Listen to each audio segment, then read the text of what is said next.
मधुमक्खी मेरी शत्रुवी गुरु है।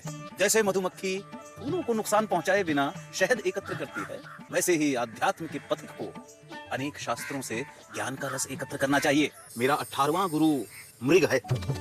उससे मैंने जाना इंद्रियों की कामना दास्ता का कारण होती है। बाज मेरा 19वां गुरु है। जिस प्रकार मांस के एक टुकड़े के लिए कई शिकारी पक्षी एक साथ मांस पर टूट पड़ते हैं और परस्पर लड़ते हैं, ठीक वैसे ही भौतिक सुखों की होड़ संघर्ष आमंत्रित करती है। मेरी 20वीं गुरु एक कन्या है यदु।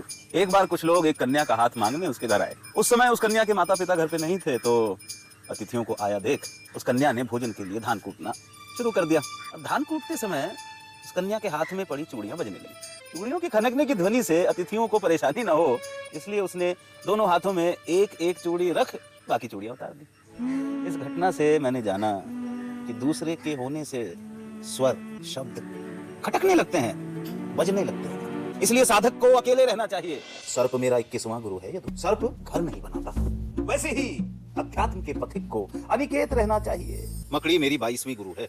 जैसे मकड़ी अपने जाल की रचना करती है, उसमें विचरण करती है और अंत में उसे ही निगल लेती है, वैसे ही आत्मा अपने संसार की रचना करता है, उसमें विचरण करता है और अंत में यह संसार उसी में विलीन हो जाता है। यदु इल्ली मेरी 23वीं गुरु है। इल्ली लगातार भ्रमर की ओर देखती रहती है।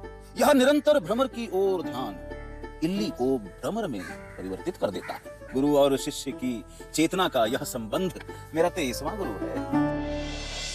मेरा 24वां गुरु जल है। जल सबकी प्यास बुझाता है। मनुष्य, पशु पक्षी, पेड़ पौधे सभी को जीवित रखता है और हमेशा सबसे निचली जगह पर रहता है। वैसे ही बुद्धिमान को भी हमेशा सबसे नगण्य स्थान ग्रहण करना चाहिए।